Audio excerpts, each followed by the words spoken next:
வெள்ளரி செடி மாதிரி இருக்குது. எங்கள் தோட்டத்தில் எப்படியோ போட்டிருக்காங்க. இல்லை தான் முளைச்சி வந்துருச்சா தெரியல. பார்ப்போம். பூ பூத்துருக்கிறதுனால கண்டிப்பாக பிஞ்சு ஏதாவது இருக்கும். முயற்சி பண்ணுவோம். அதை பிஞ்சு காய்ச்சிருச்சுன்னா ஒரு வாட்டி காய்ச்சிருச்சுன்னா அடுத்து காய்ச்சிடும். நிறைய பூ இருக்குது. பாம்பு எதாக இருந்தாலும் இருக்கும். அது வேறு பார்த்துக்கணும். விவசாயத்தில் எல்லாமே இருக்கும். எதை பற்றி பார்த்தீங்களா? சூப்பருங்க. தேடுனா எதாவது கிடச்சிருங்க. பார்த்தீங்களா? ஒரு பிஞ்சு கழுவிட வேண்டிதான். சூப்பர். நல்ல பிஞ்சு, ஃப்ரெஷ்ஷான பிஞ்சு. கிராமத்தில் தோட்டத்தில் பார்த்தீங்களா இன்னொரு பிஞ்சு விட்டுருக்கு பாருங்க. பெருசு தான் கிடக்குங்க. இவ்வளோ பூத்தாலே கண்டிப்பாக ஏதாவது பிஞ்சு இருக்கும். முத காய்க்கிறது இருக்கும். இல்லைங்களா? சூப்பருங்க. இல்லை இப்படி தாங்க கொஞ்சமான செடி போட்டிருக்காங்க. கொஞ்சமாக மட்டும் இதை உளுந்து போட்டிருக்காங்க. அதுக்கு அந்த உளுந்து அதுக்குள்ளே இதை போட்டிருக்காங்க. பரவாயில்ல, ரெண்டு பிடிங்க வச்சு.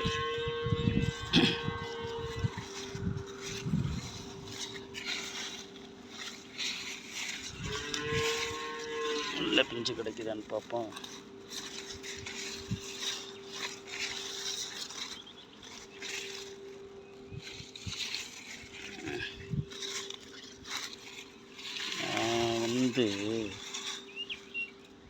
இனிப்பான ஒரு மாமரம் இருக்குது. இனிப்பாக இருக்கும் காய். இதாங்க அந்த இனிப்பான மாமரத்து காய்.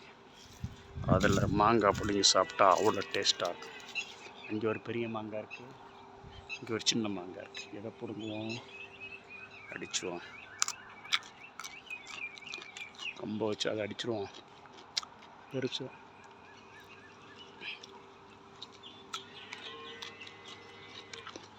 எறும்பு நிறையா இருக்கும். முதல்லாம் எறும்பு மரத்தில் ஏறுறது. இப்போ நிறையா எறும்பு இருக்கா, அதனால் கஷ்டம். கம்பை வச்சு அடிப்போம்.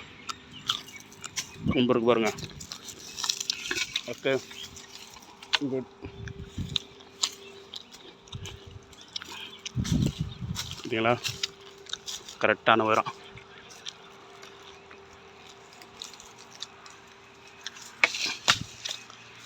புல்லுகளையா? புல்லுகளை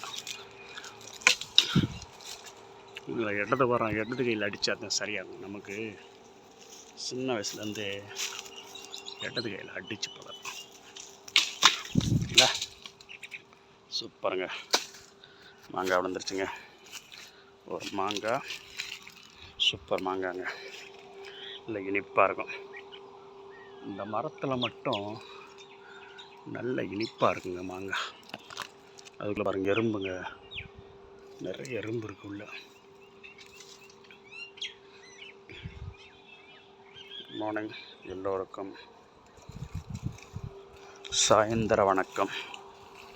எறும்பை பாருங்கள், எவ்வளோ எறும்பு பார்த்தீங்களா? மாமரத்துலேருந்து வர்ற எறும்பு தான் போகிறோம். எல்லோருக்கும் வணக்கம் வணக்கம் வணக்கம். மாங்காய் அப்படிங்காச்சு. மாங்காய் அடிக்கிறோம்ட்டு வெள்ளரிக்காய் கீழே வந்துருச்சு.